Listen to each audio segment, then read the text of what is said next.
God-fearing man. A God-fearing man. Love. God is love. Yeah. One thing I know, when you get a man can do anything, is able to do anything bad. True. But because of the fear of to get mad, and I know where there is God, there is love. Where there is God, there is peace. There is patience. There is everything. The blessings we are looking up to. So, and the marriage is blessed by God, and it is only God who can bless you with a perfect spouse. So all in all, I say that number one, quality that you can consider first, it is God is fearing. Mama. Yes, please. I need to first, you first pause there, have a question to ask. Yes, please. Why that sometimes immediately after these people maybe have gotten married to each other, why do they, and you remember the man is fearing God, and also maybe the wife, but after some period of time, things end up by changing, and this one has diverted the mind, and the other one, what could be the problem? I think that one, number one, what brings that is when people come together fearing God, yes. There are things that we have to consider. Yes. After getting someone fearing God, you've got to understand this person, to know the background. In this generation, people get into marriage, they rush, let me use that. They rush into marriage without knowing. Not the asking person doesn't know. Getting the real information. Doesn't know. Because when we consider the past marriage of long ago, that marriage, we see our parents took an initiative of going on, finding out who are the parents of this child, the background of it. Family fananeti abesabatya, bakolaganika. Kubanga kakati olwali wesanga nti tutwala abaami ne tubatwala mu bazadde baffe naye ng'olwedde they are enemies. That is very true. I beg your pardon, Mama. Yes. Get the enemies. Kakati. I have actually seen that mostly. Mommy is very right. Yes. Otwale musajja, you wake up, you take your husband at home. Kumbe, their mother or the grandmother or the great-grandmother had a fight with this family. Tebajja mukiriza. Tebasobola definitely. Afazale bajja kugamba your family yabasezi. Kugambye tekisoboka. How do you survive to stay with your man, or you end up by living? By living, of course. And of course the rejection from the parents. At times it is right. It is right. Because the Bible says, oba mu Luganda eriso ly'omukulu awadugala we walaba. By that time, if I am to take my husband to mommy, and mommy is like, and say, so when a mommy prays, and the next time you meet mommy, and mommy tells you, I prayed, take it slow. And for you rush it. Trust me, that marriage will not work out. She's 100% So right. there again, I get a question. Yes. Do those things still exist? Yes. Like getting, you've gotten maybe the boyfriend. Do we mind to first go and ask that deep information to know the boy and also to know the girl? But there are these sometimes you find maybe a girl has gotten maybe the boyfriend. For them, they're already married. And that's what mommy has said, that we have to dig the foundation to know the background. And in most cases, today people get married to people with the same clan. Yes. Wow. You bring your brother. I know. Because we no longer following the past things that our parents we used no to longer, do. we no longer, and that has contributed. To our mummies, don't take us to see our cousins. So now, if I bring you my cousin, would I be wrong? Mommy. You don't take us to see our uncle. Madam Shira, may I advise, when you get a spouse, take an initiative, ask him both names. Both. Someone can Because Ma'am, when we get into Never change relationship, we Never only change talk that. about I'm Teddy, I'm Sheila, I'm Patrick, I'm what. Rina. You ask the clan, you ask the clan name, you ask for about his family, bamzala wa. You get at least when you gather that information, you come to understand a little bit this person. Nayo chwenti abantu bafumbirikana So- tamanyi kati osanga omukazi nagamba azadde mu abaana mukaaga netamanyi waabwe wa musajja talina na muntu gw'amaanyi. Meaning that it's very, very good to first. Obukyegera kati nogamba ono kika kya mukazi ki nagamba baana bameka Batano. omusajja tamanyi gyabeera talina any relative amanyi omusajja ogwo Wadde muganda we tamumanyi. wadde friend kati noyo naye nogamba ono Maybe bulamu bwe the man doesn't tell the lady like the wife kugamba about today challenges are many in relationships. how can those challenges be solved. And of course, those challenges can be solved. Number one, today okunono.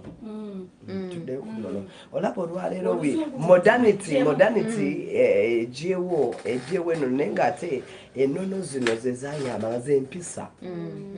Olwaleero tewakyali mpisa.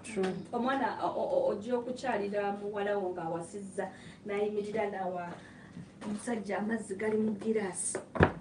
Tewakyali mpisa. N'agamuwa gwe maama oba owulira otya muli. Tewakyali mpisa. Naye ng'ate olaba ennono zino edda bakadde baffe z'abayambanga okulaba nga batambulira sezaala nyazaala omukamwana tagira sezaala olwali tebikyaliwo olwali kati madamu shira luli ebbaluwa zebatweza omwana akulaga is married naye yagwa mukwano ne sezaala n'azaala mu sezaala ate ng'akulaga ye tali willing kuleka sezaala is so good. Naye nga weya closeness eyo yavaawa edda batanganga mukamwana kuba oyinza okukyamula gundi sezaala n'omujja mu mbeera obakiraba kakati olwaleero ebintu byetabidde naye nga nze ndowooza tuddeyo ku nnono olwaleero bwe tudda ku nnono z'ekkanisa. Today we're talking about ennono. Yes, ennono z'ekkanisa. Nze nandibadde mpa amagezi omwana omuwala nga tonnagenda mu bufumbo. Tumanyi obagamba nti number one nga tonnatwala mwami ono oba mukyalo ono eri bazadde bo. Come to your spiritual parents. Abazadde bano ab'omwoyo tubeetaaga. Yes, please. Evudeko. Okay. Nti olwaleero tulina abazadde ab'omwoyo. Oba oli mukatuliki olina father akutwala, oba oli mulokole olina pastor akutwala, oba oli musiraamu olina sheeka akola ki akutwala. Nze ndowooza nga tetunnayingira mu bufumbo tusooka oleete omuntu ono eri spiritual person. Pray about it. You get number one. Bwe mukisabira manyi therefore you will get a go ahead. Then you come into the parents. Olaba already eno kiri handled spiritually. Go ahead webeerawo era ogenda kulungamizwa Madam Shira. Tia omuzadde botwale abazadde bo. Olina gamba ati ffe tetugenda wasenga tetugenda kitusooka mu bazadde twajwa mu bazadde cultures according to the difference in the cultures. Kakati nolabanga omuzadde n'akimanyaako. Omuzadde bw'akimanyaako n'omubuuza nti mwatuse mu bazadde. Oba kyaba afunye blessings from the spiritual parents agenze mu bazadde nabo bakoze batya. Kakati abazadde babanga nabo bali mu Katonda bajja mubuuza bamutwalako wamusumba. Kituufu. That's true. Did you take him to pastor? Does pastor know about it? Oba kyaba kati omuzadde ono abeera secure kuba abamanyi omusumba yakisabira oba father yakisabira. God has blessed the what? Naffe abazadde tukkiriza the blessings of the parents tuzeetaaga. You get? Kakati awe muva olaba nti mutambula era okulaba nga bagira baga atya tugende tulabe side y'abazadde b'omuwala tugende tulabe abazadde baani b'omulenzi. These families come together ne beetegera kati olaba wa ku foundation nti muwadde platform okutegeera ddala kye tulimu kituufu oba si okitegeera kubanga omuzadde n'omuleeta abazadde bamumanya nga yerubwama gwe nanteza eryofumbe mwana wange ono oleese mwanyoko naye olwaleero abaana bakukuta ne relationship naffe abasumba nga tetumanyi n'abazadde tebakola ki ne batuukana kwefungula ne beezaalamu ate okukuse ozadde mu muganda wo omuzadde magoma wawonekera bisiraani byennyini kati oyo naye ne babeera awo at the end of the day ate olwokuba bisiraani tebayinza kubeera bonna nebwoba ofuti taba nti lava evaawo nti mweyagala naye temusobola kati mami kambuuzeyo ekibuuzo bano aboosanga nga baawukana like ng'amaze ne munne mu bufumbo they separate baba bafuna ba cousin sisters. In most it depends. Yes kakati waliwo abantu abamu nga ekyo that one can also attribute but waliwo abantu nga ekisinga okwawula abantu nze ndowooza nti olumu tewaba kwagala kuli awo. So we come back to our love. Yes. So that what we call genuine love, that is the love of God. When you have love for someone, oboina omusasira, waliwo byetasobola mukola, you know, obeera omwagaliza, waliwo osobola omugumiikiriza. Kakati twesanga nti olwaleero mu butuufu obufumbo, the true love tuginoonya bunoonya. It's not there. Bweba gyeri ntono oba batono bakina kati olwokuba nti abantu tewakyali kwagala olwalwo kyetuva tulaba nti oli afumbirwa njagala gaya ayina emmotoka njagala munyankole nzaale hybrid kugamba people have sorts of ngaga njagala kale njagala family nga nfumbire pasta gyoli agenda kumulya n'atamanya nti omutango ogw'okubeera ne pasta oyo muzibu nnyo kyegera njagala bampite mama musumba kati nga olaba nti amakulu lwaki twagala ofumbirwa tetugamanyi abantu inaga bamanyi tebamanyi era tebamanyi lwaki bagenda mu bufumbo. Don't you think mami nti nga bw'oyogedde twewakula abaana netugenda netwefumbula netwetandikira obusepiki bwaffe? Do you blame that on the parents? Do you blame that on the church? Or you blame it on the child? Musumba. You have seen girls. We have talked to you. We have told you, Mommy, this and this is happening. But you don't know the person. Would you blame the mother of this child? Or blaming her? Nze ndowooza omuwala yabeera n'obuzibu kubanga lwaki yaba n'obuzibu kubanga yatandika ekintu afuna relationship najinga ye yafunye boyfriend we mama taliyo eshegera mama takola ki mama taliyo tata tabimanyiiko omwana akulaga nti akukuta obulamu bwe naye ng'ate olwala ekiresa ekyo nze ndowooza abazadde today eri abazadde the way we do our parenting nze ndowooza omuzadde bw'obeera nga waliwo enkolagana n'omwana w'omuwala wo nga musobola okwogerezeganya ebiseera ebisinga abaana balina room to open up. I have a question. Yes, please. So what if there are those children that didn't grow up with their parents, like the mother, maybe the person, or maybe that child just grown up like anyhow is in Kampala? What could be the advice for that one? Meaning that she would just get a boyfriend or maybe the man, they just do even no asking anything about the husband or maybe the boyfriend, because even she knows that even though she takes him nowhere, she will take him rather to maybe. Meaning that person is an orphan? Maybe. Or maybe there are these children, they just run away from home. Okay. Maybe they grew up with their stepmother. Then they have started their own life. So I think it happens maybe because those children, they don't have maybe the parents, they don't have someone who but can... they have guardians. But there are those children that you know that they're in the town. At least they have friends. But you see, Brenda, I think Mommy had a point somewhere where Mommy said, at least you have a pastor, you have a father. So yes. maybe when you talk about that, the girl should go to the spiritual father. Yes, because I know these spiritual parents have a vital role they play in our lives. Apart from Kwanga Wesanganti, I cannot open up to my physical parents. What about nayo? Since I grew up, I an orphan. Watch tegera. Na ye olokuba obulamu bwange bwali mu Katonda. Era abazadde abali eyo mbakubiriza abaana bamwe mbayigiza amakubo ga Katonda. Bayibuli egamba nti omwana muyigiza amakubo ga Katonda nti niba oliwo ovudde mu bulamu bw'ensi eno tasobola kugavaamu. Yes.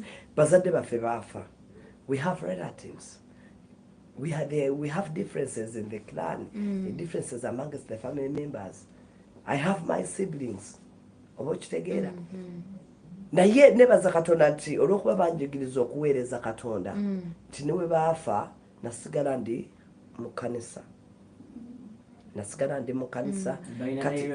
Minor direction. Because mzee wange yafiira I was an altar girl.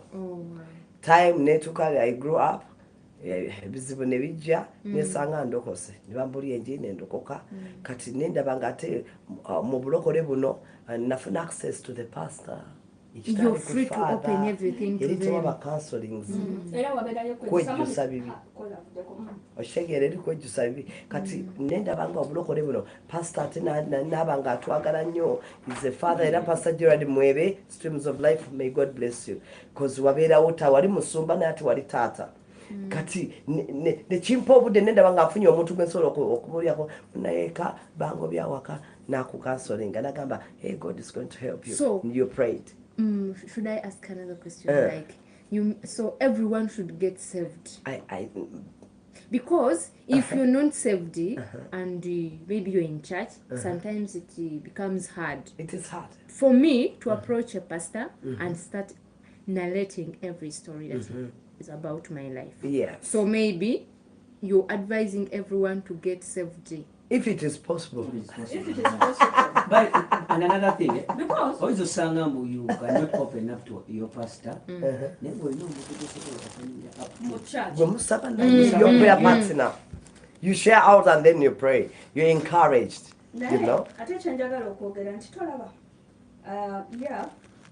Sorry to hit about a dini. I am sorry, but katinga mu Catholic ogenda kwogera nani abali mu Mothers Union bafumbira abali mu Anglican Gold Church ojja kwesanga gwe tebalina budde bwo bagala kwogera na Susan ayina empeta gwe toyina mpeta era baba oba tobajamu. And in most cases, Madam Shira, youths are not handled there. Exactly. So ekitali muzino churches endala inti abavubuka they are not catered for, they are not spoken to their lives. Kakati no abanga abantu abantu bali mu bbanga no abanga obulamu bwo bw'ekivubuka buli mu bbanga, no one talks to you. Ate nga olaba bino bye tukulaye wetaaga omuntu ayogera mu bulamu bwo, sincerely speaking. Chovola bamami agambe basically actually not even mommy but to me my own thing. Olaba nti bw'ofunayo charge nga ya balokole nga there is someone you can confide in, you go. Because me, I can confide in mommy. I can tell her, mommy, this and this and this and this and this is happening. Which I will not go and tell my father or the reverend.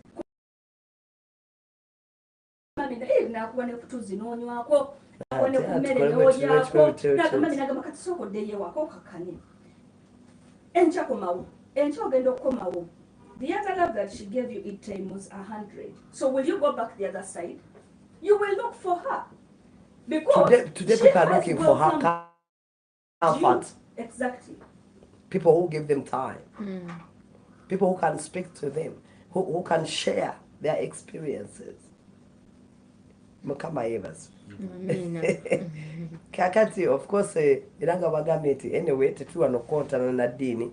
Na ye kakati Mubutufu experience kat father inza kumpa experience kijja isem about relationship. Ekyo nakyo kitunulira.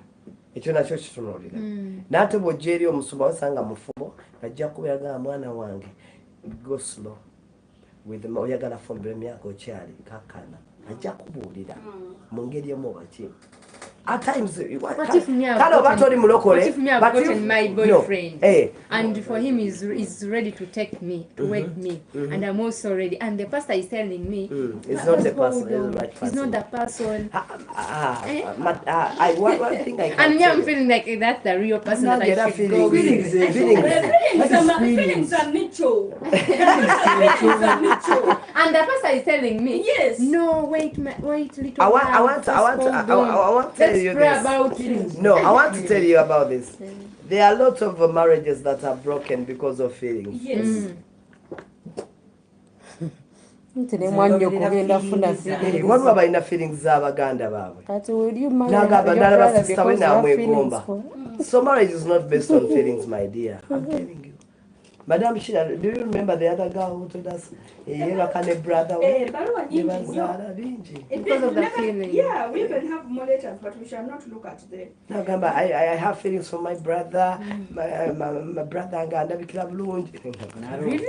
The brother is looking nice. Katajjukira taata babeera ne taata waaba ali awe brother abaana nabo bakola obufumbo bwabwe. Kakati marriage is not based on feelings, my dear. That's what mommy said. Nagamba, yeah, you want to get married. You're rushing into marriage. Kati ngagwe. You've seen a man today, you have gone to. Kati, we said we're not criticizing churches. Yes. Now your churches, jakuba ya guarantee. You want to give a chitibo chiweseza bakadde to kubemba gatukole meeting. But you haven't ashamed them. But you yourself, happy. Are you going to be happy? So no, ate mami kyayagala n'agamba mwana wange fumba buno buyinza okubaamu embirigo soka tusabe mami nze nasala date yakusatala n'otugatte ate mami anagana. And when people rush into marriage, it doesn't work out. It doesn't. Zendo was to get into so marriage. What could be the nice advice like you can give the audience? You follow steps. Marriage is there are steps that we have to follow. If you don't have a pastor, you have a counselor. Get someone. You have a counselor. You know, before you rush into marriage, because it is a lifetime thing, Banang. Yes. For example, me, I got my husband. Nafuna omwami wange 2003. Evaka ya senior 6.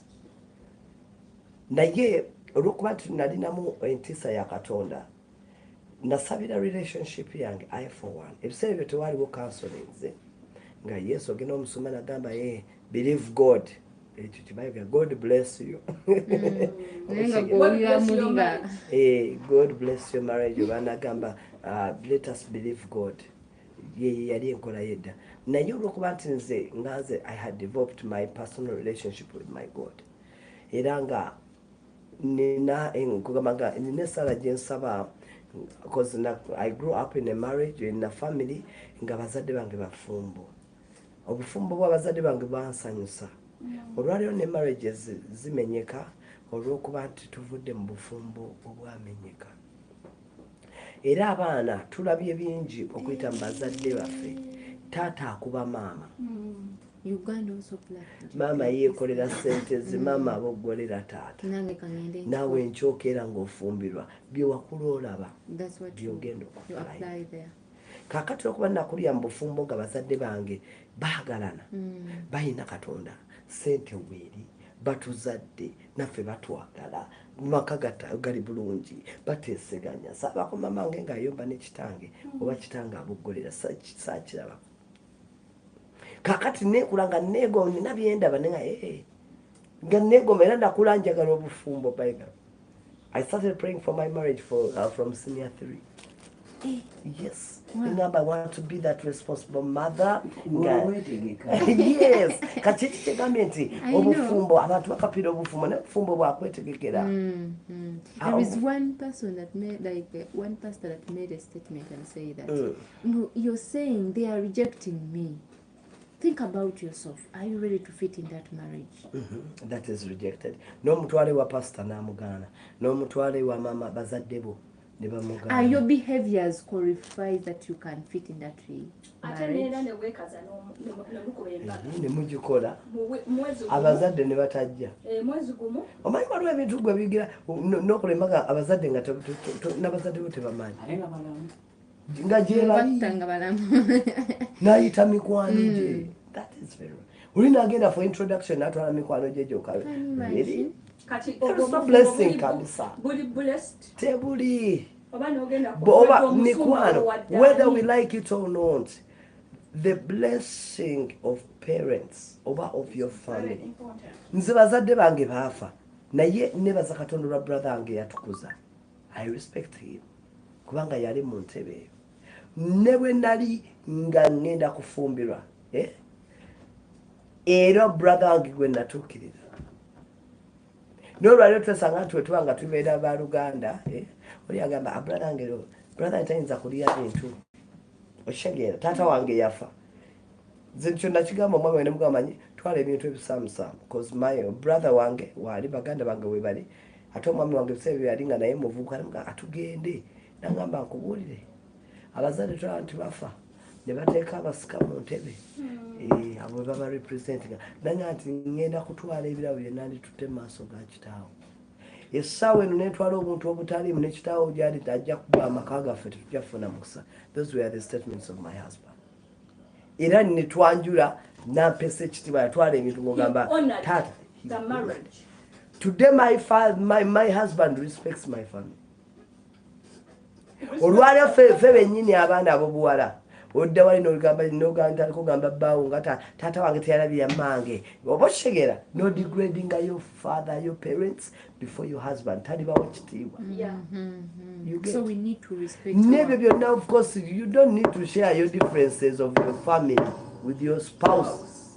However much mama muli mulaavu byama byo kati byaki even when you're still in courtship, even a man can end up by leaving and go for another. Kyenjagala okubajjukiza nina ekintu kye naayogedde wano waliyo ebintu ebimu byotalina kwogera nnyo. Toyina. Yes.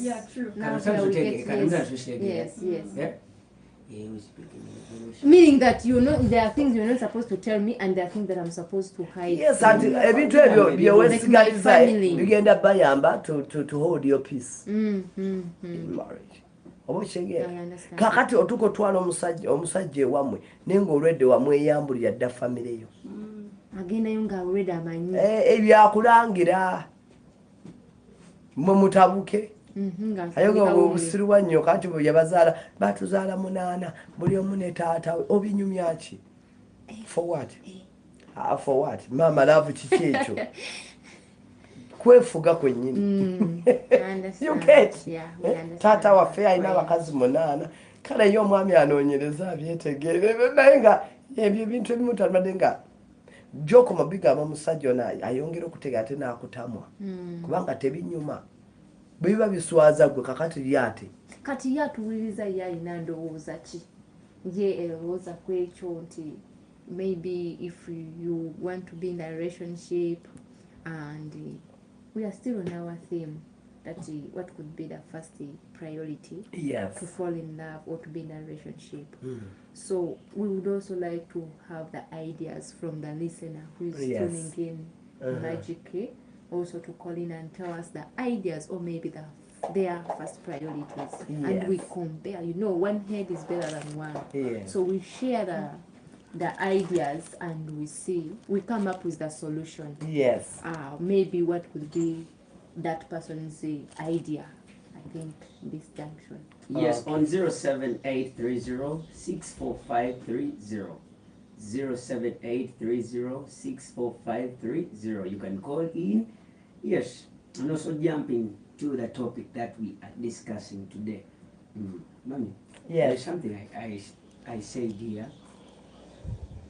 concerning divorce. The Bible doesn't support divorce. But on the other hand, the Bible does support divorce. So, shida nambuuza kigwawa side kyeyo Bible kyeyogera bwetyo. Mugamba gye kiri. Watuukidde awo nabadde. Awo nabasangidde awo. Yes. Kakati a divorce Bible egamba nti Katonda kyagasse awamu teri akkirizibwa kukyawula. Ne tulaba nti Katonda mu bwakatonda bwe yatunulira obufumbo nga mukisa okuva gyali gye tuli. Marriage is a blessing to us. Era buli muntu yandibadde ayina obufumbo bulungi. Naye olw'okuba nti nga bwe tugambye nti Katonda kyagasse, ekigambo ekyo kigazi nti obufumbo bwo ku ntandikwa Katonda yalimu. Katonda ye yabagatta. Did you pray about it? What did God say about it? Was it a tick? Mukama yakkiriza mugende maaso. Or it was a rejection? Kache kikyogambye nze omuntu wange mwagala. I feel him. Ne bwatambula muwulira. But your feelings, Katonda ayogera ki ku feelings eri omuntu oyo. Awe wava nti Katonda kyakoze atya. Katulwale tuli mu bufumbo ninga ekyamazima nze katulwale bw'ojja mu counseling nga sinnaba kumanya bizibu byo byonna ku counseling nkubuuza obufumbo wabusabira entandikwa yaleeta. Did you pray about it? Sabusabira naye nali mwagala. All right. Kati n'omanya bino byonna ebizibu byagenda okugamba. Foundation God was it. Yazimba ku musenyu. Naye omuntu bwe yazimba ku lwazi bw'atandika ne Katonda.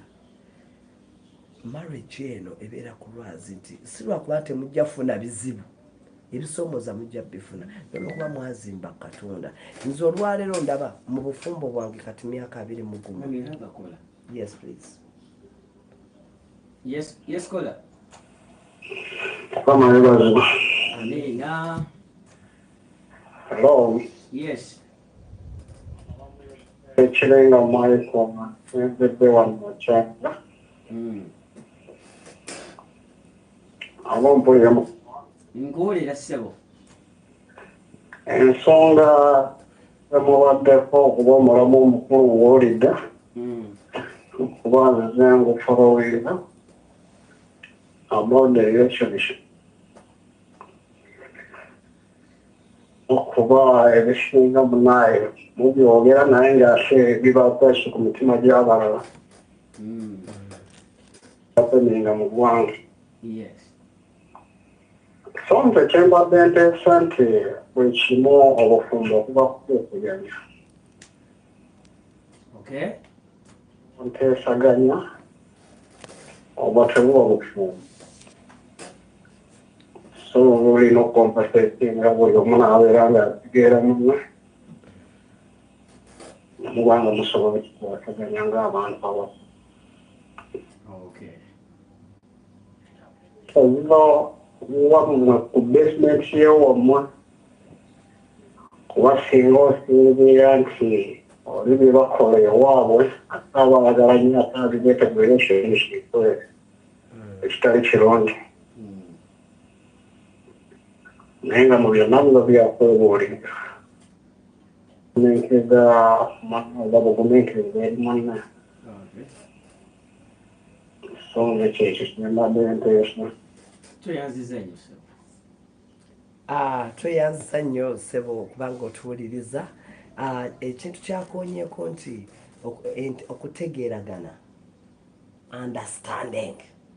Where does understanding come from? Entegeeragana eno eva mu kwogerezeganya. Nentegeera munnange, amannya ge, famire ye, biki byalya, akkiriza muki. Ekimanyi nti obuuza omuntu eddiini ye n'agamba sirina. Oyo n'omanya ofututte muki? Mukama.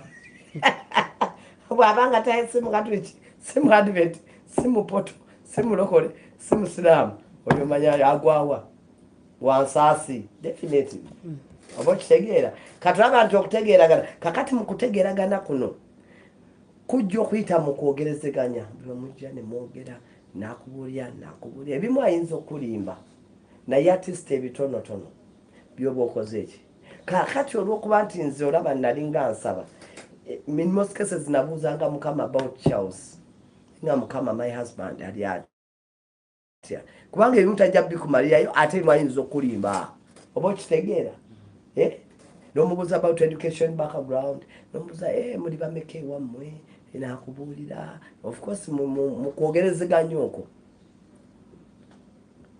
you get to know and understand each other. Naye olwaleero kankubuulira abantu tebeemanyi abantu bali mu bufuuni nga tebamanyi bannaabwe. Lwaki? Kubanga there is no courtship. Within the courtship mwazaalidde. Owulira?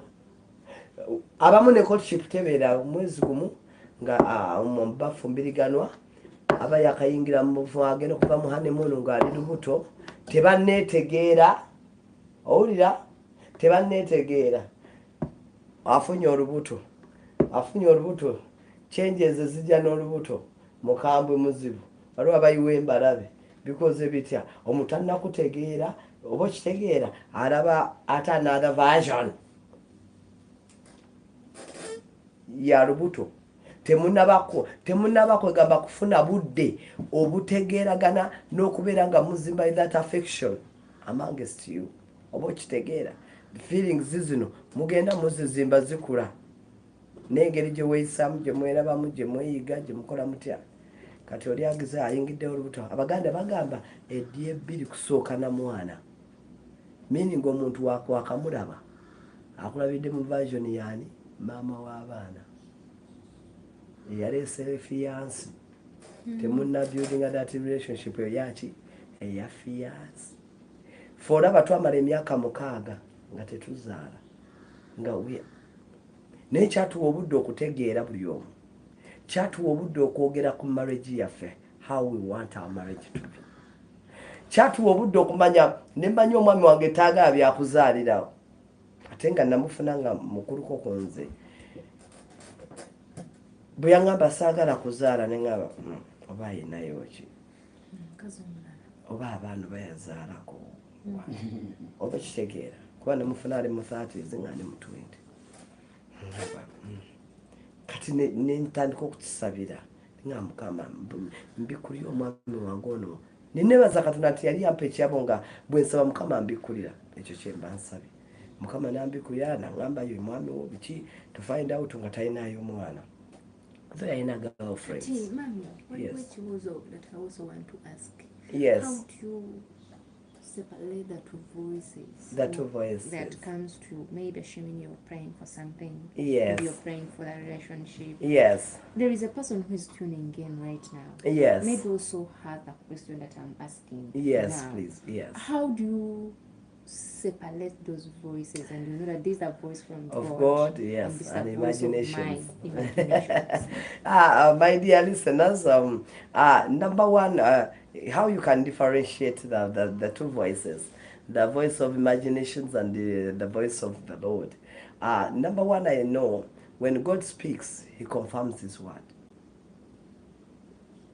Bwaba yogedde naawe nga ddoboozi has to confirm the dream. Wachi akwongera ekirooto. Oba waba ayogedde nange in the voice, ayinza okuwa dream about me concerning the same. So, kyemanyi nti message evudde eri Katonda is confirmed, is not contradict. It cannot contradict. Tukwatagana. Olwaleero ndabya ne challenge eriwo. Olwaleero abaana ab'obuwala oba abaana ab'obulenzi bagenda kubasumba. Najja maaso gange ne muwa message endala ompulira najja ewuwo n'omuwa naawe endala tebikwatagana. So meaning that we mix the doctrines. One thing I know with the God's message, it doesn't contradict itself. Kalwa teyekontana. Tayinza gamba yateja nagamba nedda. bweba nedda nebeera nedda paka nedda olwali omuntu ayinza okujja mu maaso go n'akugamba n'aleeta ensonga ya relationship n'omubulya n'omugamba nti it is a yes abamu n'omugamba nti it is a no n'omubulya mukama ndaze bwati omuntu bwati ne bwati tuuka n'okubuulira mu lwaki mukama agaana relationship eyo nende gwamba olumu mukama ayinza okugamba mugambe omuntu oyo marriage yaabwe omwami agenda kufa mangu oba one of them is going to die mangu okitegeera kakati olumu the spirit of God may direct you mugambe ebimu ayinza okugamba tekimugamba kakati okuba already people come before us for counseling already they made up their minds beyagala dda kakati ne budget zafuluma toyina kyomugamba baze kutegeezaako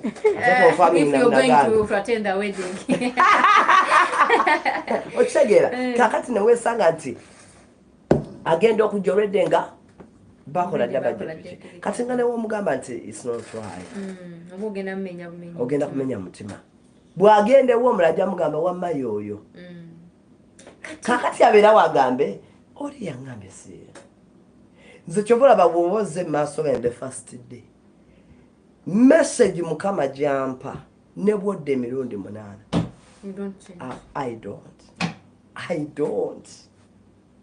don't kati nze waliwo omwami ayinza okujja nagamba naleeta lisiti y'abawala nga 10 nomugamba nti ono nagamba nti ate yo simwaga tusabire ono nomugamba nze mukama ndazo nze bakazi bo mbamanyi nze mmanyi basaarabo sibamanyi naye doozi ngambye nti ono Silivia ye mukazi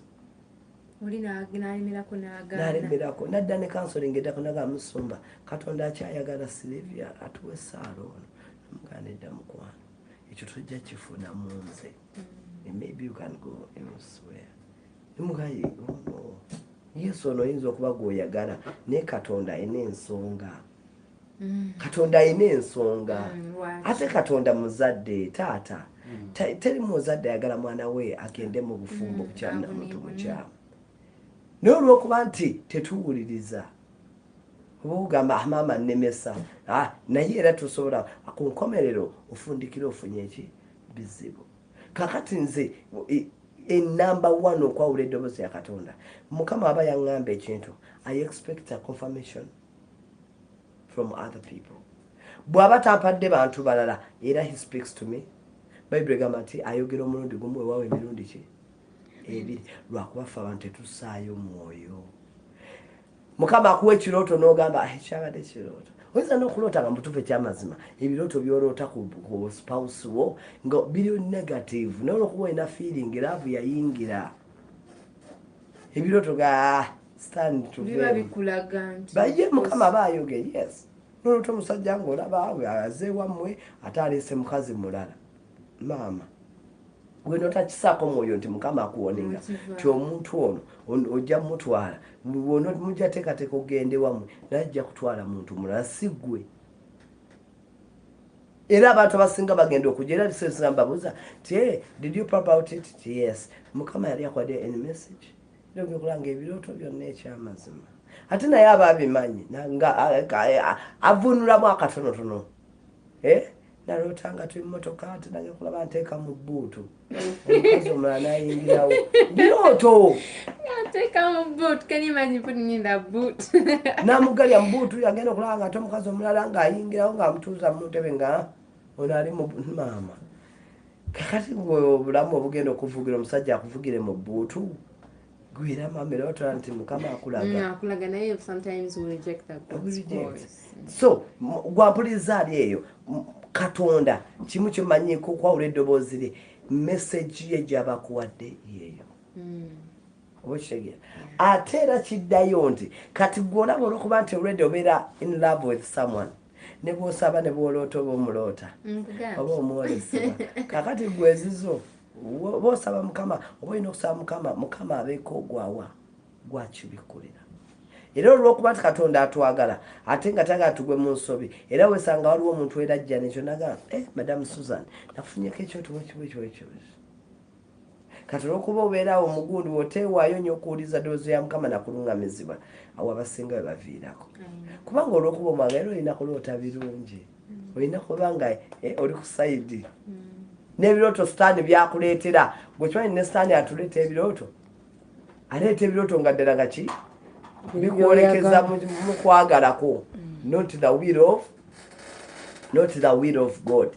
So abampuliriza abali eyo okulungamizibwa kintu kikulu, okwebuuza ku bantu abakulu, okwebuuza baako omuntu gwebuuza. Nze nsubira omuntu ogenda mu bufumbo n'ogenda n'omusajja naye nga teri nawe wammwe amanyi wadde mugandawo wadde mukwano gwo n'oyingira mu kazigo olwaliro kyo bababatta iwammwe teri bamanyi alina gy'oli oba okiraba. So nga kyekyo. As we are winding up, yes, left just 2 minutes. Yes. Today, Mom, I want you to pray for the married people. Yes.